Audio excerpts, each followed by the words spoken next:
Hola, hola, bienvenidos, bienvenidas. Mi nombre es Carmen Gloria Jarpa y les doy la más cordial la bienvenida a un nuevo capítulo del programa Puentes Sociales Educativos. El día de hoy vamos a conversar sobre un tema muy interesante. Son los estudiantes primera generación, la igualdad de oportunidades y los estudios de posgrado. Nos acompaña un invitado muy especial, porque es un colega egresado de la Universidad del Biobío, pero actualmente él se encuentra en Estados Unidos haciendo estudios de PhD. Lo voy a presentar. Nos acompaña Vladimir Padilla Fuentes, ya lo dije, él es trabajador social por la Universidad del Biobío, actualmente estudiante de PhD en el programa de medición educativa y estadísticas de la Universidad de Iowa en Estados Unidos, a la que entiendo llegó a través de una beca. Con 8 años de experiencia en investigación en ciencias sociales, con una importante productividad científica en distintas revistas indexadas, además de proyectos de investigación académica y capítulos de libros. Sus intereses de investigación hoy en día giran en torno a la educación superior, a la segmentación versus la igualdad de oportunidades en educación y a las técnicas cuantitativas para el análisis de datos. Bienvenido, Vladimir. Muchas gracias por haber aceptado esta invitación a conversar con nosotros hoy día. Muchísimas gracias, Carmen Gloria, tanto por la introducción y por la invitación, ya que para mí es siempre un agrado poder participar en este tipo de instancias y poder conversar con colegas y con gente con la cual se disfruta el tiempo.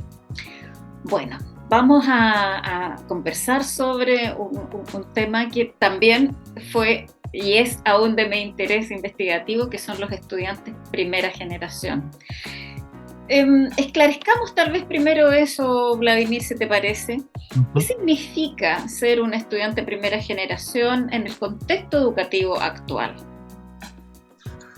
Pues hay varias definiciones que se me vienen a la cabeza, pero creo que me voy a ir por la más común, y es que consideramos primera generación a los estudiantes que dentro de su familia, dentro del grupo familiar al cual pertenecen, son los primeros que alcanzan estudios universitarios o estudios en educación superior. Puede comprenderse incluso la educación en institutos profesionales o en CFTs, que son los centros de formación técnica, y especialmente en las universidades, que es donde se ha popularizado el estudio de estos estudiantes, el cómo ingresan, el cómo se comportan y cuáles son las posibilidades que tienen de matricularse, de egresar, de rendir de una determinada manera. Pero se deriva principalmente de que sean los primeros en su familia que logran acceder a la educación superior. En ese sentido, bueno, y como este programa surge al alero de un grupo de investigación FESOC, que es Familia, Escuela y Sociedad, no cabe duda que, en el primera generación, o First and Family, o First Generation, dependiendo, ¿no es cierto?, de las literaturas que revisemos, es un fenómeno, a lo menos en Chile, que explota junto con la masificación de la educación superior en Chile, ¿no es cierto?, la privatización también, ¿no es cierto?, de la educación superior, la introducción de lógicas de mercado, ¿no es cierto?, que hace que se diversifique la educación superior en Chile y que aquellas que antes estaban excluidos eventualmente de participar de un grupo de elite que durante un tiempo, ¿no es cierto?, asistía a las universidades, empieza a ingresar de manera masiva, ¿no? Sí. Detrás de esa primera generación, ¿qué elementos familiares tú destacarías en este proyecto? Porque a lo menos hay literatura que indica que detrás de estos jóvenes, ¿no es cierto?, de estas jóvenes, hay una familia empujando este proyecto también, que pese a no haber llegado a la universidad, tiene el sueño, ¿no es cierto?, de que alguien entre primero, y ese es el primera generación. ¿Qué ideas tienes a ese respecto, Vladimir? Sí, pues coincido con lo que acabas de mencionar, y es que dentro del fenómeno del estudiante de primera generación, aparte de las cualidades personales que hacen que este estudiante o este estudiante pueda ingresar a la educación superior, que como sabemos en nuestro país está mediada por el paso por el sistema único de admisión, por el rendimiento de las pruebas PSU, por una buena trayectoria escolar reflejado en las notas de enseñanza media, en el ranking con los cuales luego obtienen un puntaje y postulan.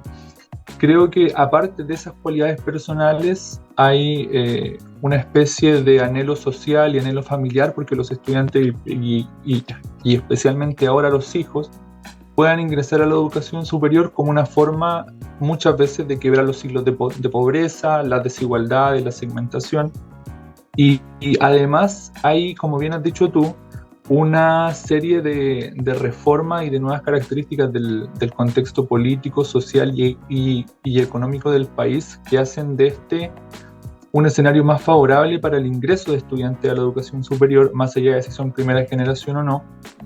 El cúmulo de todas estas características logra que se dé con masividad el ingreso del estudiante de primera generación, y si tengo que destacar un punto allí, pues yo diría que es el apoyo familiar y las cualidades personales lo que definen las oportunidades, aunque claro, como imagino que discutiremos más adelante, hay también barreras especialmente de tipo institucional que hacen que la experiencia de los estudiantes de primera generación en educación superior no siempre sea la que uno espera y usualmente corran con desventaja respecto a los estudiantes que no son primera generación, que comúnmente son llamados continuistas. Y esto provoca que a la larga la experiencia no sea tan placentera como uno espera que sea, porque pese a que la educación superior hoy en día es una etapa crucial, no deja de ser exigente, no deja de ser difícil y desafiante para este tipo de estudiantes. Sin duda. Y justamente, bueno, ahí ahora sería interesante hacer ese debate o esa discusión sobre si hay igualdad de oportunidades, que es un concepto igualmente instalado desde ciertas lógicas neoliberales, ¿no?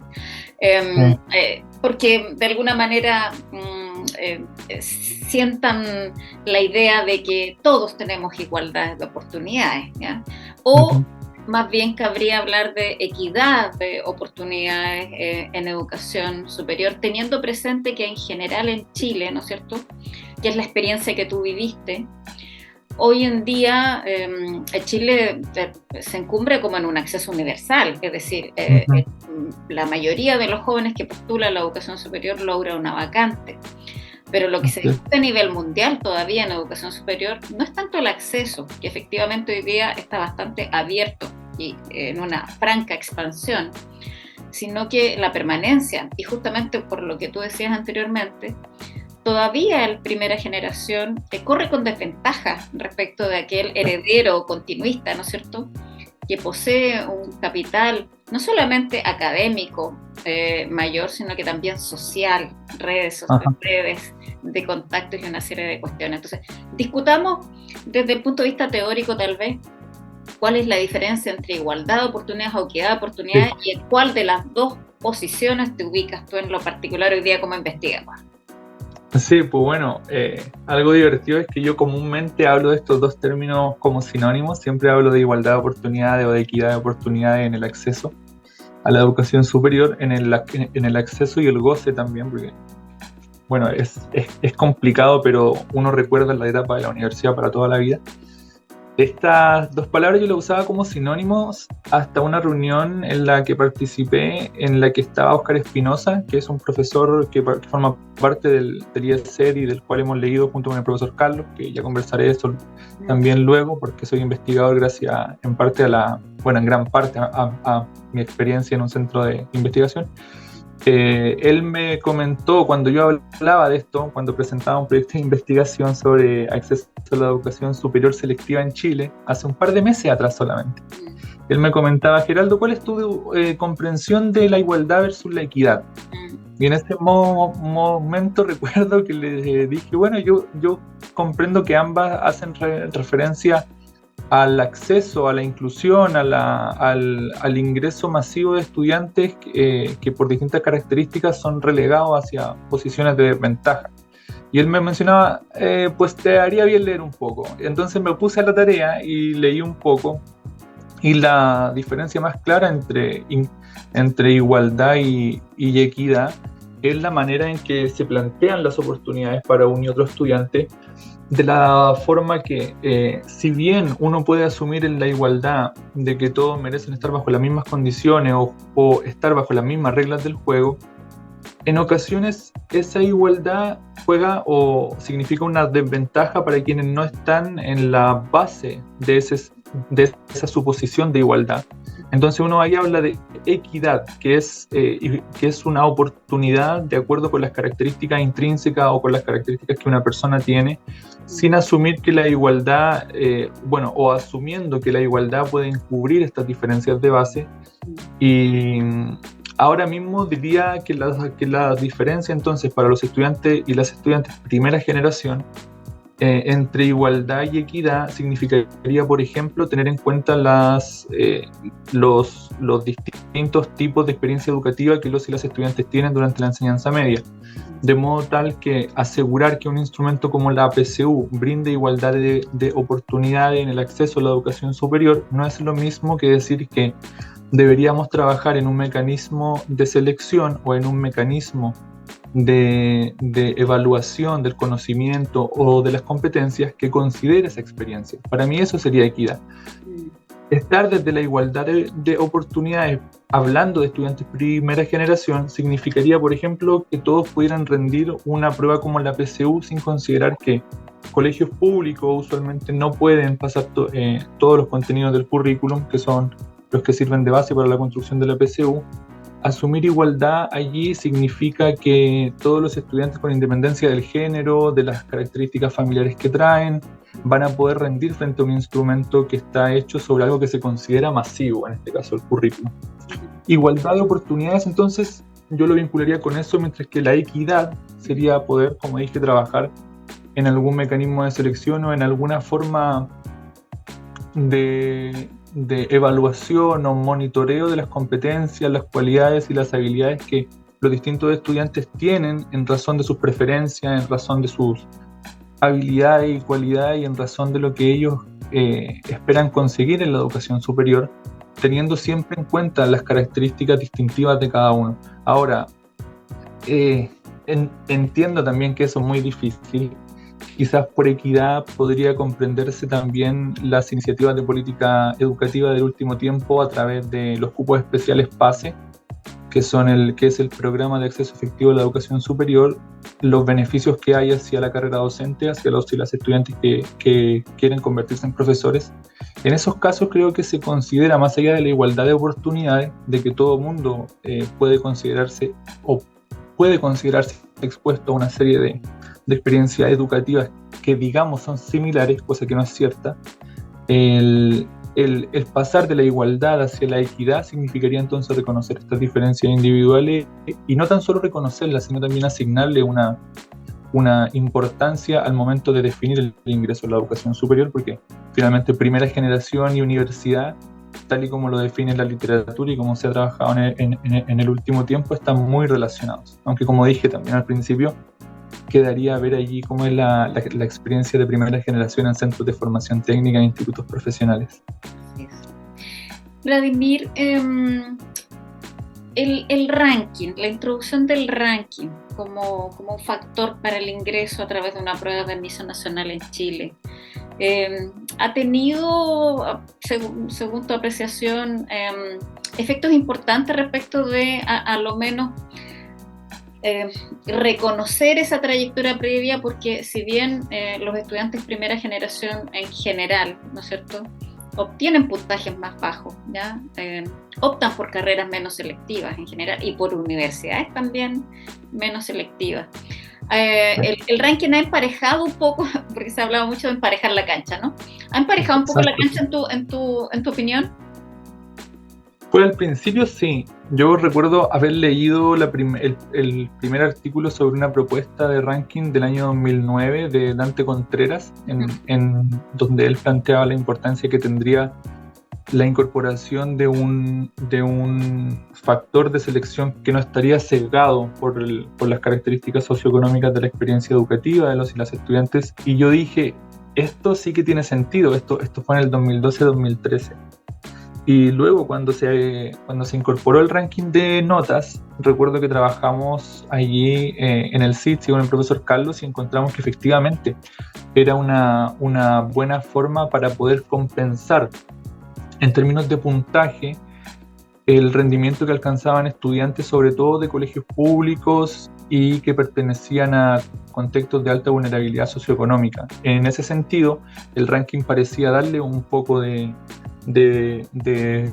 puntos extras, reconociendo que el haber estado en un colegio público con un bajo rendimiento CIMSE o donde hubo problemas para poder instalar las competencias y el conocimiento que la PSU medía era efectivo y no causaba daño al resto del comportamiento de los puntajes, que eso es importante también. Pero luego, una vez transcurrió el tiempo y viendo los datos, especialmente de los últimos procesos, pareciera que el ranking de notas es una homologación del NEM. Entonces, usualmente los modelos en los que yo he analizado personalmente últimamente, para los procesos 2020-2021, ya con los cambios hacia la PDT y hacia la nueva prueba, el ranking no tiene un impacto significativo en las posibilidades o en las oportunidades de admisión de los estudiantes y se está resumiendo, o yo al menos lo estoy resumiendo en el NEM. Ese es un indicador que sigo usando porque finalmente NEM y ranking ambos vienen del promedio de notas que el estudiante tiene.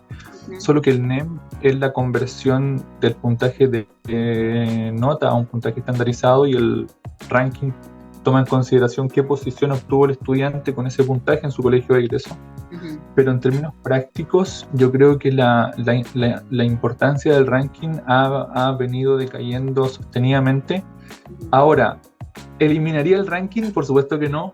Creo que sigue favoreciendo a cierto tipo de estudiantes y entre mantenerlo o quitarlo, pese a la irrelevancia estadística que tiene en términos generales, yo lo mantendría. Perfecto.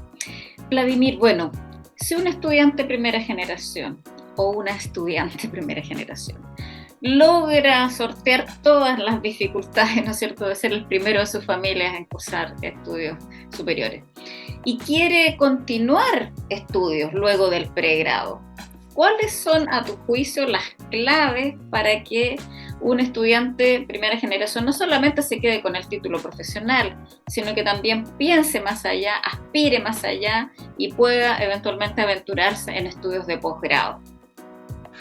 Sí, bueno, primero creo que no hemos mencionado que yo mismo soy un estudiante de primera generación y me siento muy orgulloso de ello. Entonces esto sí ya lo voy a responder más personalmente, ya que por lo común trato de ser más objetivo en mis opiniones, aunque sé que son mis opiniones y por ende son subjetivas, pero igualmente trato de moderarme un poco. Esta pregunta la voy a abordar desde lo personal primero.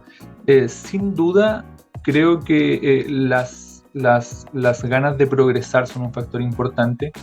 El sentirse responsable por la propia trayectoria, la persistencia, el saber que correr con desventaja no significa ser siempre el último, y por supuesto que hay un legado que uno quiere continuar. Yo personalmente creo que esas fueron las características, y el apoyo de la familia, por supuesto. El apoyo de la familia y de la pareja son fundamentales, porque de ese modo te das cuenta que la vida académica o que la vida profesional no empieza ni acaba saliendo de la universidad, sino que este es parte de un proyecto a más largo plazo, y que luego existen los estudios de máster o de magíster y los estudios de doctorado, PhD, y por sobre todo que hay oportunidades, que hoy en día hay muchas becas y que postular no significa siempre perder. Creo que sobre la base de mis conversaciones con amigos y amigas, una de las excusas que siempre escuché para no continuar estudios, aparte del tengo trabajo y no tengo tiempo, es el no sé cómo hacerlo. Y creo que hoy en día las diferentes alternativas de beca son bastante intuitivas y claras al momento de postular, y por sobre todo uno encuentra tanto en redes sociales como con amigos experiencias de gente que ya se ha ganado beca y que te puede guiar. Eso personalmente. Ahora, en términos generales, soy breve, disculpa Carmen Gloria, ¿qué es lo que se necesita o qué beneficiaría aquello? La información o la vinculación cuando estás en pregrado sobre la continuación de estudios. Creo que eso es poco. Esa vinculación más explícita entre obtener tu licencia, obtener tu grado y obtener luego una especialización en un magíster o en un doctorado. Creo también que es necesario enfatizar en que para la carrera académica es fundamental tener uno de estos grados y que si los y las estudiantes, especialmente los trabajadores sociales, quieren luego ser formadores de nuevas generaciones, necesitan especializarse muy rápidamente porque el mercado hoy en día está muy exigente. Y por sobre todo tener una buena orientación y una buena red durante los estudios de pregrado.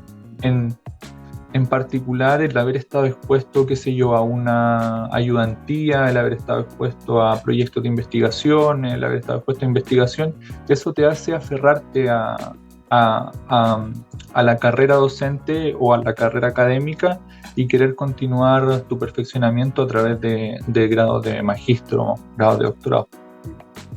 Vladimir, me emerge una pregunta a ese respecto porque claramente también uno de tus temas de investigación es la segmentación. Y sabemos que también hay segmentación en las universidades en Chile. Es decir, nosotros tenemos universidades altamente de élite o de élite, ¿ya? Y de hecho hay investigadores hoy día con esa línea de investigación que me parece muy interesante, que es investigar a las instituciones de élite, ¿ya? Y tenemos otras instituciones que de acuerdo a determinadas tipologías calificarían como una universidad de estratos bajos, ¿no? Y probablemente la Universidad del Biobío está más cerca de ser una universidad de estratos bajos con una población bastante homogénea en términos de un estudiante que puede llegar a ser 7 de cada 10, en algunas carreras 8 de cada 10 de los estudiantes de la Universidad del Biobío son primera generación, pertenecen a los más bajos quintiles de ingreso, particularmente a los 3 más bajos quintiles de ingreso. Es una universidad que en general tal vez no provee tanto de estas oportunidades como las que tú dices, o sea, información sobre continuación de estudio, que los estudiantes, las estudiantes participen particularmente codo a codo con un profesor o profesora, un mentor en temas de investigación. No es algo tan frecuente, sí lo es mucho más en las universidades de élite. La segmentación de las universidades puede ser un factor también para los estudiantes primera generación que quisieran hacer esta prolongación de estudios luego del pregrado. Sin duda, yo soy un convencido de eso, especialmente cuando asisto a las reuniones de otros estudiantes de doctorado, cuando participo en espacios a los que antes nunca había tenido acceso y si no fuera hoy un estudiante de doctorado tampoco lo tendría. Y hay nombres recurrentes, entre ellos orígenes comunes, y he conocido también estudiantes primera generación que están estudiando doctorados, pero pese a ser primera generación, la mayoría de ellos vienen de 2 o 3 universidades, por supuesto no la del Biobío.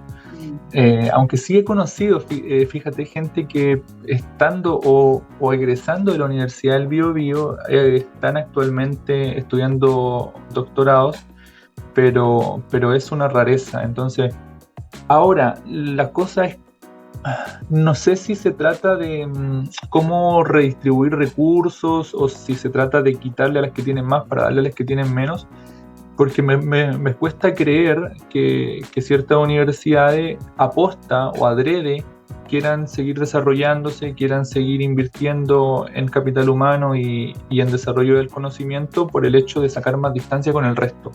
Eso me cuesta creerlo, entonces digo, la redistribución de recursos quizá no sería el primer camino, pero sí también es importante porque usualmente los recursos de investigación, y ahí estamos hablando de igualdad de oportunidades, supongamos que todas las universidades tienen la misma probabilidad de ganarse recursos para investigación, está claro que la Universidad del Biobío no sería la más competitiva y en un escenario de igualdad de oportunidades tendría que usualmente esperar a que el resto de universidades ya con más trayectoria en la investigación se distribuyan los recursos y las sobras, ¿no? Tengamos que pelearlas entre las universidades de regiones, que por lo demás ese otro tema, el centralismo de la política educativa sigue siendo un problema grande.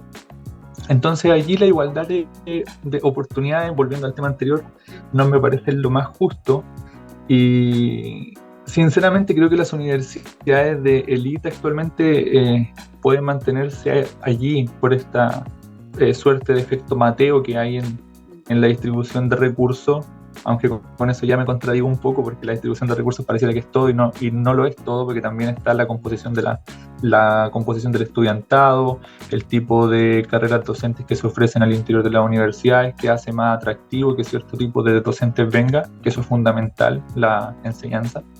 También el fortalecimiento de las redes con el medio, que yo ahí creo que en la Universidad del Biobío, al menos de la sede de La Castilla, siempre vi que se hacían actividades, que había una vinculación con el medio potente, pero claro, no se le puede cargar a solo un factor o a solo un buen atributo que eche para adelante el proyecto de la universidad entera.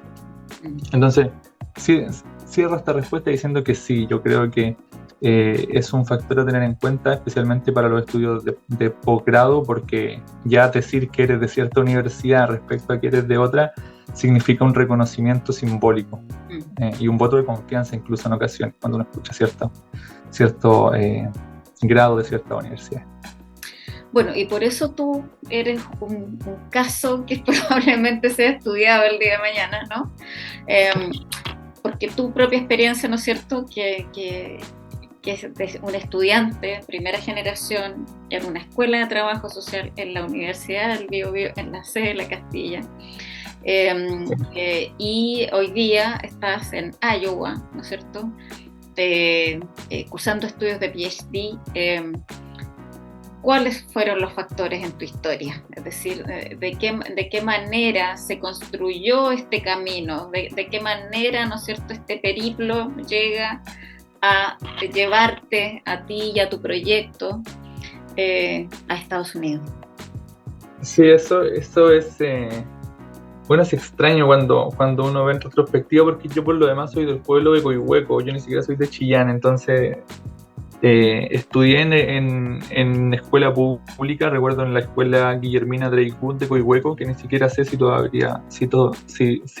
aún funciona, luego en la escuela Marta Colvin también pública en Coihueco, luego migramos hacia Chillán, estuve en el colegio Betel, luego estuve en el liceo, en el Instituto Superior de Comercio, que es particular subvencionado, pero con una composición de matrícula bastante popular. Y luego salté a la Universidad del Biobío y durante toda esa trayectoria siempre fui un estudiante promedio de calificaciones regulares de 4, 5 y 6 y sinceramente nunca muy amante de la lectura ni de los estudios, sino más bien apegado a la cultura de la emergencia. Es decir, cuando venía una evaluación cercana, entonces ahí yo me acordaba que tenía que estudiar. Sin embargo, ingresar a la Universidad del Biobío fue un evento crucial. Ingresar a la carrera de trabajo social en la Universidad del Biobío me sorprende lo azaroso que fue la decisión que tomé, pero lo significativa que se volvió, porque esto es algo que converso con mis amigos siempre, que yo elegí trabajo social como mi segunda opción. Yo tenía solo 2 opciones de carrera cuando di la PSU.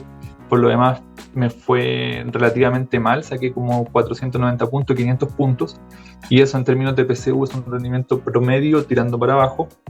Entonces yo tenía solo 2 opciones y trabajo social fue mi segunda. En la primera quedé en lista de espera y en la segunda quedé seleccionado y me llamaron y dije que sí. Y lo hice en ese instante pensando en que era eso o no entrar a la universidad. Entonces por ahí al principio pensaba que era más bien azaroso ese inicio. Cuando entré en primer año, cuando tuve la semana de inducción, encontré que era todo bastante azaroso. Y luego, pues, en el caso mío, mis padres, mi madre y mi padre siempre fueron de la idea de que la educación era el camino. Nosotros, por lo demás, no éramos pobres extremos, pero éramos pobres. Siempre viví en un contexto de pobreza. No me da vergüenza decirlo porque como es de donde soy, es de donde vengo y mi familia aún vive en un barrio y yo creo que viviré en un barrio cuando vuelva a Chile también. Pero en la Universidad del Biobío encontré el apoyo que necesitaba, creo yo, para poder cambiar el estilo que llevaba tanto personal como académicamente. Recuerdo que en primer año lo que más me encantó de la universidad y de la carrera fue el apoyo que recibí de los profesores. de los profesores y de las profesoras, ver que cuando te sacaba una buena calificación, que cuando daba una buena respuesta, alguien te felicitaba, te apoyaba y te alentaba a continuar haciendo eso, me encantó. Y esa fue, creo, la germinación para continuar durante primer y segundo año con las pilas bien puestas. Estudiaba mucho, trataba de participar mucho en clases, trataba también de solidarizar con mis compañeros, de disfrutar el momento en términos sociales, de conocer gente, pero también de involucrarme con los profesores. Eso fue algo que me llamó inmediatamente la atención. Comparándolo con la secundaria, con la enseñanza media, creo que allí los profesores por lo común tienen una relación más bien de monitoreo o de control con los estudiantes. Se comprende también por el espacio en el que están, por las funciones que tienen que cumplir. Sin embargo, en la universidad fue increíble, fue deslumbrante sentir el apoyo del profesor como alguien, no tan solo como como la figura del que sabe todo, sino como de esa persona agradable que te insta y que te alienta a hacer más cosas. Así que allí en las aulas de trabajo social de la Castilla fue donde comenzó a emerger este interés por el hacer, por la pedagogía también luego y por hacer las cosas bien. Luego en tercer año el profesor Carlos Rodríguez me invitó a formar parte del CITSE, que es el Centro de Investigación Educativa de la Universidad del Biobío, el cual él dirige y lo hace desde el año 2013 creo, o 2011 o 2013 por ahí, pero yo llegué ahí el 2015 en mi primera práctica de trabajo social y de ahí en adelante, gracias a él, al apoyo de mi familia, al apoyo del resto de profesores de la carrera, empecé a convencerme de que esto debe ser primera generación, pese a lo que leía, porque con lo primero que empezamos en el sitio fue con el análisis del ranking como una política de inclusión a la educación superior y el estudiante primera generación. Y cuando yo leía me sentía reflejado en los textos porque, claro, era lo que yo tuve, es decir, poco apoyo académico de la familia porque no hay experiencia en ese ámbito. Puede haber apoyo emocional, puede haber apoyo afectivo, pero el apoyo académico es poco porque tus padres no saben ciertas cosas de la universidad, no saben de los procesos de la universidad, cosas que para uno ahora son normales.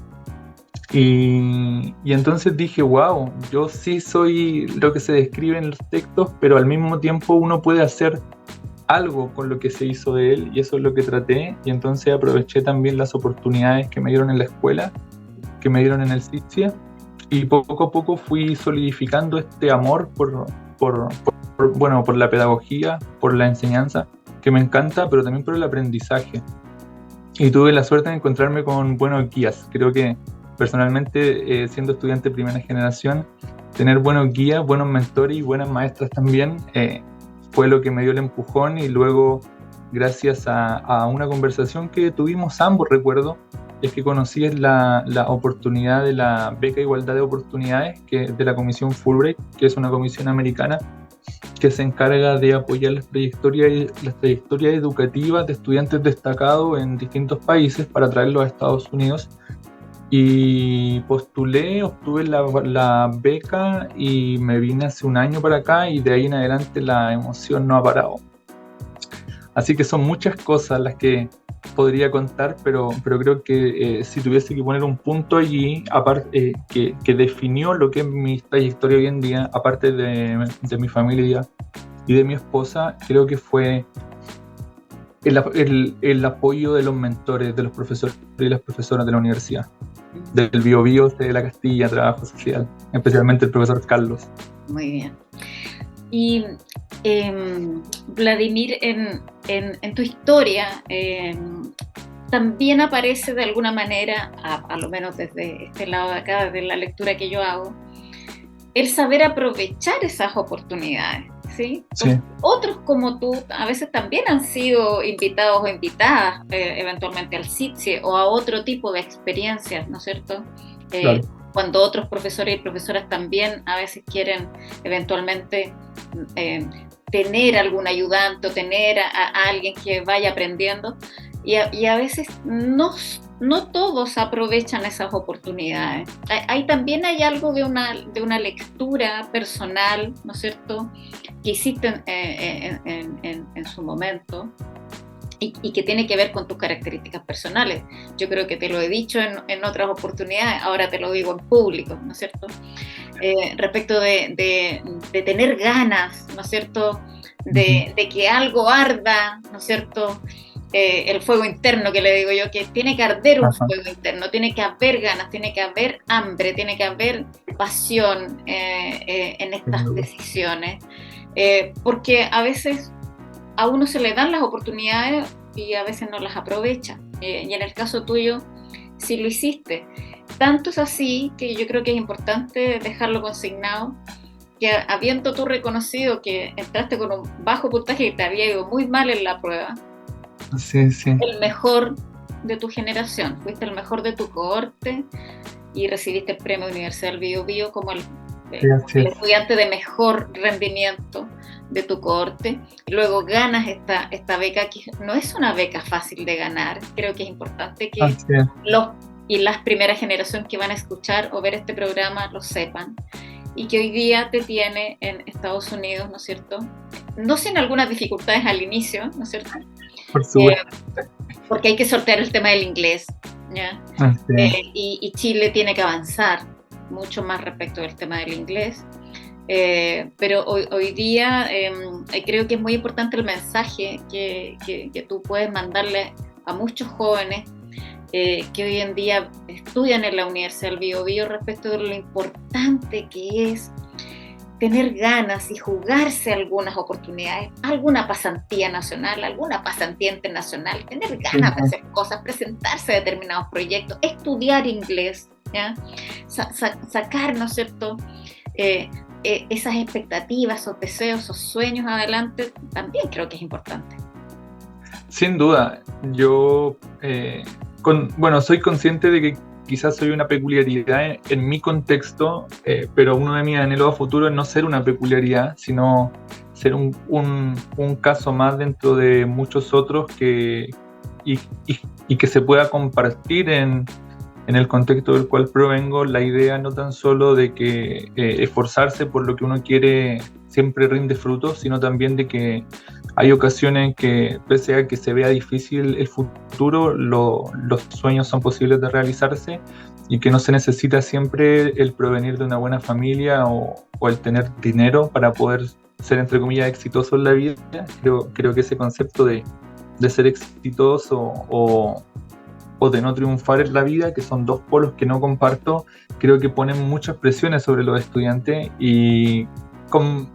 pero sí creo que hay que estar convencido de que, aunque sea lento, con esfuerzo todo se puede, o al menos las cosas que lo satisfacen a uno, porque yo no me he hecho rico aún y no creo que tenga mucho dinero nunca, pero al menos estoy contento y me siento conforme con mi vida. Pero lo importante entonces creo que es comprender que se puede, que las condicionantes y las características del contexto hacen que ciertas cosas sean más difíciles pero no imposibles, y que cuando se presentan las oportunidades hay que tomarlas aun cuando ello signifique hacer sacrificios. Yo creo que en la universidad me perdí muchas fiestas, muchas actividades sociales. Creo que no me tomé muchos vasos de vino o de cerveza que pude haber hecho, y que quizá en algún punto dije me gustaría hacerlo, pero sin embargo traté de dedicar el mayor tiempo que pude hacia la actividad académica, trabajando mucho en el CITSE con el profesor Carlos, trabajando también en proyectos contigo, trabajando con otros profesores de la escuela haciendo investigación, y gracias a eso es que hoy estoy aquí. Si me preguntaran qué cambiarías de tu vida, me costaría mucho decir qué, porque para bien o para mal esas son las cosas que me trajeron hasta donde estoy, así que me siento orgulloso de ser alumno en primera generación y de poder decirle al resto que si son estudiantes primera generación pueden conseguir varias cosas. Muy bien, yo creo que la verdad es que hemos quedado, ¿no es cierto?, muy contentos de escucharte. Bueno, particularmente yo contenta de verte bien, sí. de saber que todo va bien en tus estudios también, y que estudias algo que va a ser parte también de tu historia y que se la va a poder contar a muchos jóvenes como tú, y tal vez impulsar más interés, ¿no es cierto?, en el tema de la investigación. Sí. que para nosotros como trabajadores sociales hoy es todo un desafío en lo particular, que estas nuevas generaciones que ingresan a nuestras aulas entiendan que hoy día el trabajo social tiene que utilizar la investigación para poder, ¿no es cierto?, hacer intervención. Es decir, hacer intervención hoy requiere necesariamente y casi ineludiblemente de investigar las situaciones para, entre otras cosas, afrontar las graves desigualdades que como sociedad tenemos y que probablemente vamos a seguir teniendo si es que no cambian las condiciones estructurales de nuestro país. Y ese es un desafío que nos interpela particularmente a la profesión. Yo te agradezco muchísimo porque sé que nos has cedido parte de tu tiempo estando en Estados Unidos. La conexión ha sido espectacular, así que se ve que tienen muy buen internet por allá. Sí, no se cae como en Chile. Y bueno, desearte éxito. Seguramente siempre el éxito, ¿no es cierto?, viene del trabajo, del esfuerzo, del compromiso que tú has puesto, así que no me cabe duda que vas a terminar muy bien. Y bueno, dejarte las puertas abiertas para si en algún minuto quieres volver a conversar con nosotros sobre algo de lo que estés haciendo nuevamente, las puertas abiertas, Vladimir. Por supuesto, Carmen Gloria, muchas gracias por la invitación, por el tiempo y por la buena conversación. Que estén muy bien. Perfecto. Entonces nos despedimos de todos nuestros oyentes y quienes nos ven y los dejamos invitados para una nueva oportunidad. Muchas gracias.